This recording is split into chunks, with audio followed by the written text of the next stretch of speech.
I want to start by saying thank you to all of you who have been encouraging to me, knowing that I'm coming up on the stage today. It's meant a lot. I feel like everybody here has been just so friendly and interesting. I've enjoyed getting to know a lot of you and what you're working on. For example, today at lunch I was talking with Danver. Danver, are you in here? Yeah. So he was telling me that he's looking to build a product, and his interests are programming, sailing, and kung fu. So I'm thinking, oh, that's awesome. Like, there's three totally great areas. And so I asked him more about the programming. And I was like, what about programming? Like, what kind of programming do you do? And he's like, Python and Go. Now, I've heard of Python. I've never heard of Go. How many people here have never heard of Go as a programming language? All right, 2 of you. So I'm like the third. Anyway, I didn't know about it, so I'm just like, there must not be that many people using it. So I was like, that's perfect. It's like small, it's niche, and you should use that. And so I went up to my room right before this talk, and I Googled it. Apparently, when you search for Go tutorial, there are so many. There's 15,600,000 results. So, and the whole page is filled with like Go by example, learn Go programming, a tutorial with code examples, resources for a new Go programmer. So I was like, that's crowded. So here's the thing, all these markets are crowded. So many of them, very rarely will you find a product that is like brand new, never been invented before, and it actually takes off. I mean, there are people that make brand new products that have never been invented, but there's usually a reason why they haven't been invented, because there's no market for them.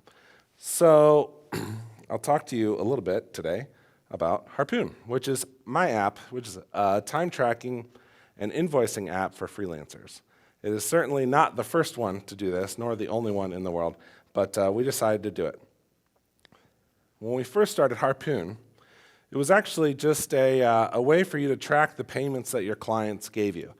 We would track it on a calendar. On the monthly basis, you would see how much you've brought in, minus your expenses, and how that tracks towards your goal. And we even showed up at the top what your forecasted revenue would be based off of the invoices that were outstanding. So we built that, but the only catch was you still used FreshBooks or Harvest or whatever tool you were using to invoice the clients. We just helped you to visualize things in a new way. We also showed graphs and charts showing you, more information about your business. We even showed vacation days based off of how many days you work, what you've been bringing in, and according to your yearly goal, how many days you could safely not work or make any income and still hit your goal. So we thought people would love this.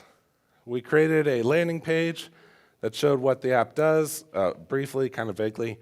We had the ever recommended opt-in form there where you put your name and email in there, and we'll send you a lead magnet. And we actually got many people to sign up. We purchased ads on email newsletters from people, and we got about 3,000 signups before we even launched the product. So we were super excited. When we did launch, we had a great launch, and a lot of people did sign up. But they signed up and then churned quickly. They realized like this wasn't the tool for them. And we're like, what? Why? What's going on here? And everybody's response was that I don't want to enter my payment information twice. I don't want to enter it into one tool and then come over to your tool and enter it again. So we realized we had a problem. We needed to create a product that people wanted. So I Googled startups. I searched on Amazon for startups, and this really amazing book by some guy named Rob Walling showed up, and so I purchased the book, brought it home, started reading Start Small, Stay Small, a developer's guide to launching a startup. And in there, I was thinking, how can I get advice on building a small business online accounting software, being a self-funded startup? So I got to this quote in the book. Building a general, small business, online accounting application is a really bad idea for a self-funded startup. But ironically, I thought, we're not general purpose, we're serving freelancers. We have a niche, which we realized was not really a good niche. So then I was like, all right, this guy, we're gonna go ahead and ignore him. So I find this other guy who's writing stuff on the internet. Figure like, all right, we're gonna build this SaaS app time tracking invoicing, it's going to be popular. So this guy, Justin Jackson, says, in many ways, those first CRUD-based SaaS products, address books, time tracking and invoicing, were the low-hanging fruit. The opportunity to be first in those segments is past. So I did what many good entrepreneurs do. You just ignore what everybody's saying, and you just go for it. Anyway, so we decided we were going to take on these guys, FreshBooks, Harvest, Free Agent. We were going to build the features that they have been building, either bootstrapped or with funding. And having been around for 10 years, we're going to try to take them on. And as we did more research, we realized, okay, these actually aren't the only players in the space. There's a few more tools, and once we started thinking of all we wanted Harpoon to do, we realized there was more apps that were already out there solving this problem. So we looked at this list. We knew what we were up against, and we still decided to go ahead and give it a shot. Did I tell you guys I ate paint chips as a kid? So why did we do it? We did it namely because we wanted this tool. We were freelancers ourselves. We were actually using some of those tools that were up on that slide, and none of them had this like goal setting and tracking component that we wanted. So we were doing all this in spreadsheets in addition to what we were getting out of the tools that we were using to track our time and bill our clients. And we were like, if anything, we will use it. So the other reason is, like I said, we thought we had a niche.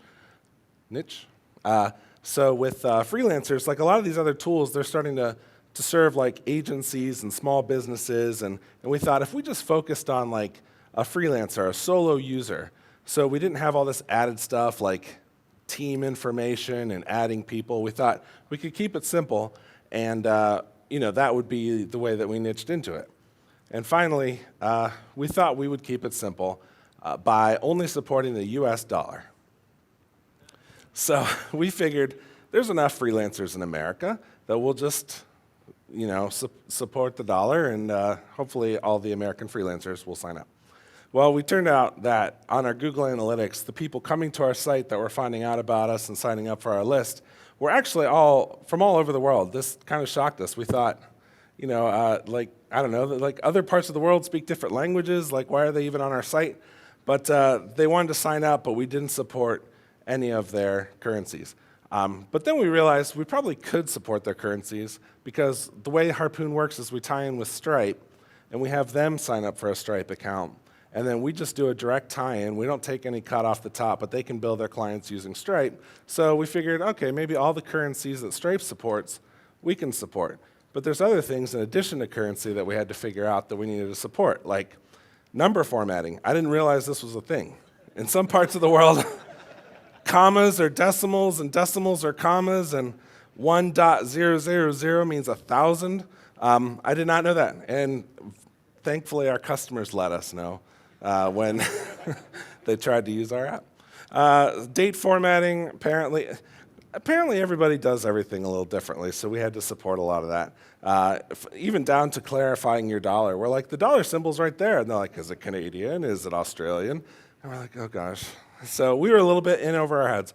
But we started to solve these problems, and one by one, we got people to sign up. Now, these are actual sign-ups now, not just visitors to our site, but people using the product from, 800 different cities around the world. So I want to revisit this slide that shows us kind of like dropping off.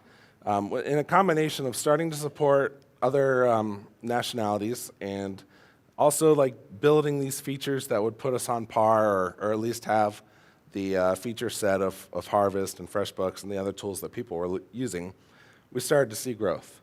It was right around 2015, the end of 2015, that the feature sets that we were releasing started to get people back into the app. And the more we fixed, the better the curve became. And there was one point there at the beginning of 2016 where it looked like we were hockey sticking. And I was like, oh my gosh, we're going to be millionaires. And then it like wrote out, and then I had to tell my wife, I was like, all those dreams I just painted for us, we're going to have to hold off on those just a little bit. Because I don't know if that was really a hockey stick. I just think it was a bump. So the lesson we learned there, first of all, is build what people need. We did not build what people needed on our first revision, and that's why everything went flat. But it took us some time. It was not an overnight success. It still isn't an overnight success. It's something that we continue to plug away at. But we've realized that once you discover what people need, and you do that by researching your audience and getting feedback and sometimes just continuing to put the hard work in, finally we validated what people needed. And then the second part of that is to find a way to let your customers know about your solution. So the second half of my talk here is going to be about marketing your product once you have one that's starting to fit a need, even though there are competitors that already have bigger audiences, already have deeper pockets. Why would you go into a market that already has plenty of people there doing it already? So I wanted to remind you, you are not the first one to do this. Whatever your idea is, you are probably not the first one to do this. And I was reminded on a podcast I was listening to, a guy named Mike said, the landscape of SaaS business has started to become more crowded. Most of the ideas that people have for a new SaaS product have already been done. And I heard that, and I'm like, yeah, you're right. So I'm going to change the subject. I turned off the podcast, started listening to some jazz. Jazz is something I got into since watching La La Land. Anybody watch La La Land? All right. Not that many of you. Either that or you don't want to admit it, and that's fine too. So jazz is a type of music that usually starts off with a melody that the whole band knows to play, and it ends with a melody the whole band knows to play. And in the middle, they just kind of go around, and each one takes turns improvising. They stay within certain key ranges, and there's certain rules that they stay within, but for the most part, they just improvise and make it up. And some of these songs you cannot hear the same way twice. If you buy some of the older jazz albums, you'll hear the same song played 40 different ways depending on the album you listen to. And I was reading a book about this. It says, jazz can be played on any instrument by ensembles of any size. When I started thinking about that, it reminded me a lot of building a product and marketing a product, because it's really just a bunch of improvisation of little riffs, little chords, little tricks that you've done in the past, but mixing them up in new ways, adding your own voice to it. And just like jazz can be big band or it can be a trio, your product can be, with a large team, or it could be just one person going out there trying to make a product. So finding out what your unique way of doing things is, your unique combination of tactics, will help you to have a product that stands out.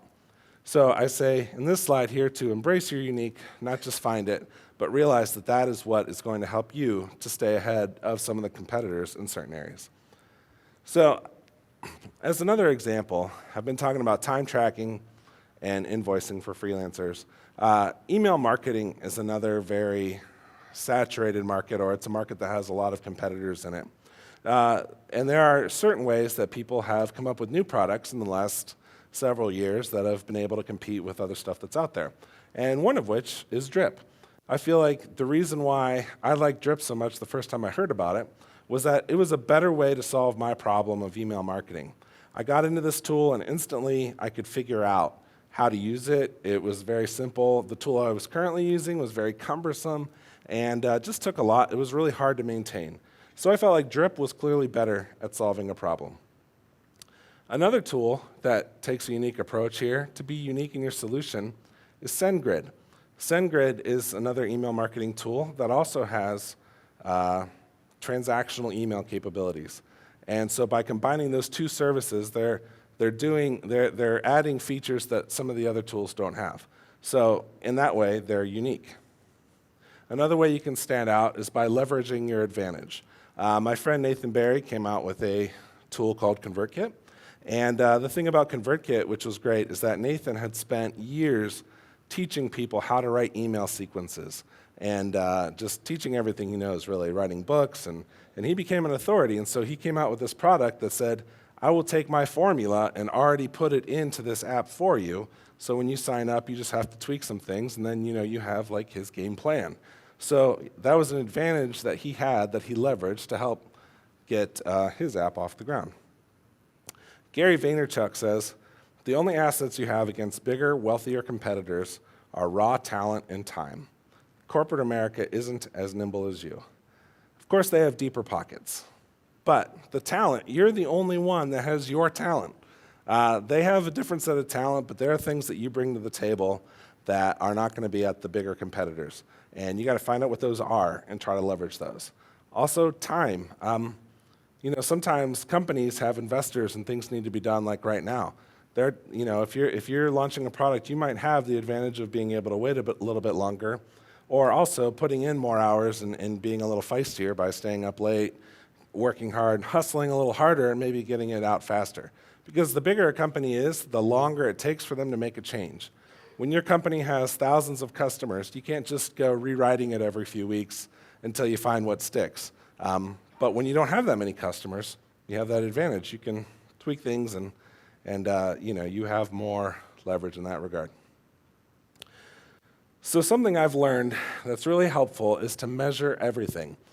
The temptation that I have is to just try something and keep working at it and just going off my gut. Is it working? Is it not? But once I decide I'm going to measure this, I'm going to determine, scientifically, is this working or not? Then, I'm able to know what to double down on. So at Harpoon, we have this sheet that we make for every one of our marketing projects. We start off by asking, what is the main idea? So, for example, I'm going to talk about Facebook ads. So if you say, what's the main idea of trying some Facebook ads to get your product out there?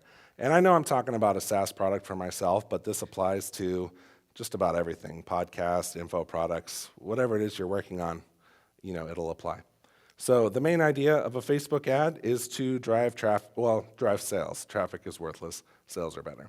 So to get sales, that's the main idea through Facebook's ads. What are we hoping to accomplish to get more sales? How are we hoping to accomplish this? We're hoping to accomplish this by, and this is usually where I say, we're going to use these keywords, and we're going to, try to get them over to this page. And so I maybe bullet out a few specific tactics that we're going to do. And then I write down, what are we measuring? And this is the key part. Are we measuring click-throughs? Are we measuring how many people sign up? What are we measuring? Defining what that is helps you to be accountable to actually getting that number when you're at the end of your trial. And what is the time frame? When I say trial, it was intentional. I think every marketing activity that you do needs to be a test. Because things change so quickly that you need to be trying it, measuring it, and then if it works, continue, double down, sometimes scale back. Sometimes new opportunities come up. Thank you, brother. Justin Jackson, everyone.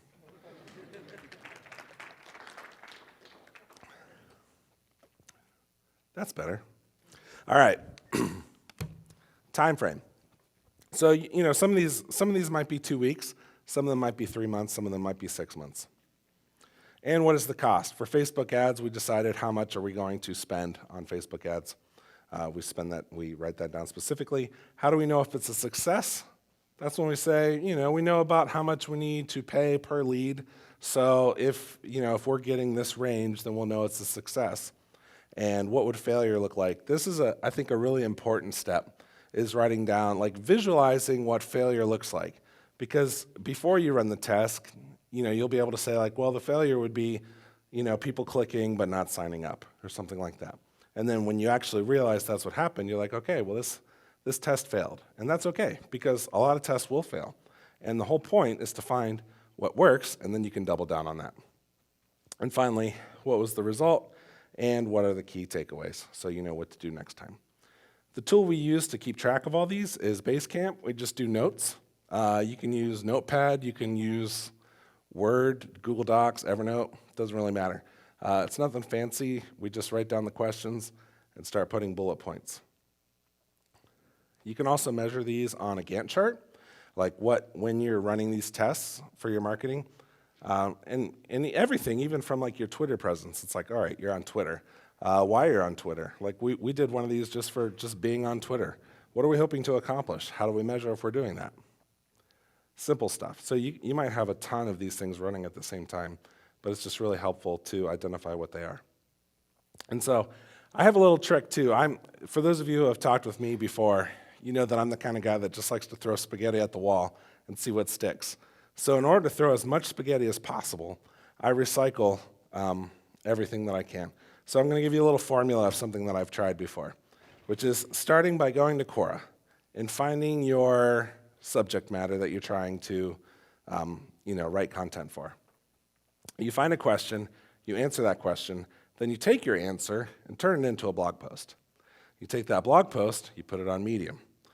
You also put it on Facebook and LinkedIn. Then you take some pull quotes from that article, put them into an Instagram little pull quote. Then you take that little pull quote, put it back into your Medium article. Share both of those on Twitter. Then you use a tool called Q to get it into a bunch of people's automatic tweet queues and drive traffic like crazy. And then you could even go in different directions with paid advertising or combining some of your content into guest posts so that you can increase your exposure. So I want to show you an example of some of the Instagram photos that we did. These are just some pull quotes we just took out. We made a Photoshop file that just has a gradient over some random mountains and put our logo on there and then just put in a quote. We also found quotes from other people that were out there on the internet that we would just put together and throw them up on Instagram. I mean, that was one of our little tests that we did, and it turned out to work out pretty well. So looking back at our chart here, just as a reminder, like if we would have stopped there after the first hump when it was flat, which is what most sane people would do, we would not have a product today. But we chiseled away at it. There's no secret sauce. There's not this one thing that I'm just like, if you just do this one thing, you're going to achieve success. It's usually a combination of things. It's determination and perseverance. So all those quotes that I had from other people in one of the episodes of Startup for the Rest of Us, when they talked about how SaaS is becoming overcrowded, Rob also said, even though that's the situation, I still see people executing and just making it happen. So to you guys, I see all of you executing on stuff, talking about products, and even if it's in a crowded product or a crowded market, I think a lot of you guys have what it takes to execute and make it happen. It just requires, measuring, perseverance, trying new things, getting creative, and putting yourself out there. So I wish you all the best as you gain traction yourselves, and that's my talk.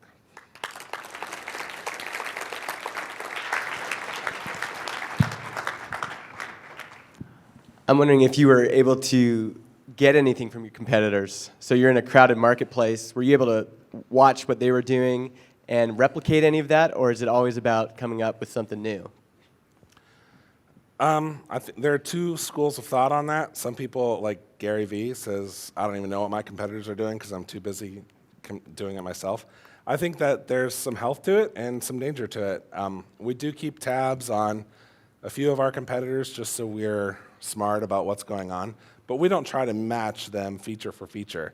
We listen to our customers, and if enough of our customers say, I can't use your tool because the tool I currently use does this, then if enough times that happens, then we listen to that.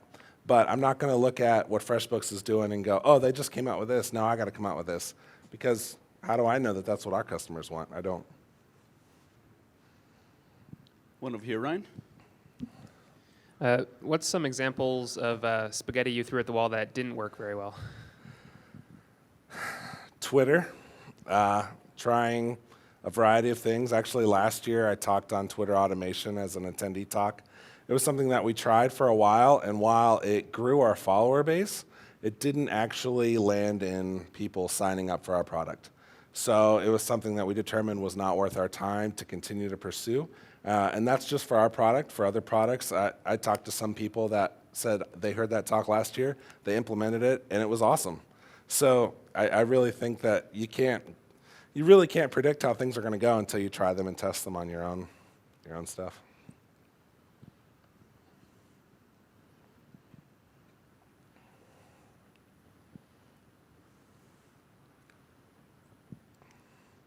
Competing in a crowded market and knowing that takes a lot of guts to go into business to try to get into that market. So my question is, how did you land your first 10 clients, and how do you convince them that your solution was better than the status quo? I think it started with us doing content marketing and paying for ads before we launched. I mean, so even though a lot of those people churned, we still had people on our email list. So when it came time to reboot Harpoon, we let all of them know we had changed a few things, and we're back. So by starting with a list, that helped us to get our first customers. But some of them were just friends of ours, like people we met at conferences as freelancers. We'd just be like, hey, we have this product now, try it out. And but we also did a lot of paid advertising, and that drove people at the beginning too. That's how we got some of our first customers. And one last one over here. Hey, so that whole recycling slide was amazing, by the way. Like, I'm wondering, compared to like the more traditional stuff, like of course we talk about emails here and email feeds and everything. What percentage would you say roughly of your income or your leads or really any of that comes from that sort of experimental third party like social media like pull in? So like how much of our customers are coming from like that funnel that I showed, like all the spewing of content all over the internet? That is something we just started doing a couple months ago, and we have not, it's not a great percentage yet. We still find the best return for us at this stage where we're at is launching a new feature and then emailing our list, because inevitably there's people on our list that have not pulled the trigger to come to Harpoon yet because we don't have this or that feature. And so as we continue to plug these feature holes and we send out an email saying, hey, we just launched international support. That was like a huge email that generated a ton of signups for us. We just launched a Mac app. There were people that were waiting for us to have a native Mac timer before they would join in. So we launched that, we sent out our email list, and then we get a ton of signups again. So for us, it is the feature completion emails that's driving the most sales at this point. But all the content marketing that we're doing is continuing to funnel people into our list so that we have more people to email when we come up with new features. So it's all kind of circular. All right, that's it. Ryan, thank you very much. Thank you.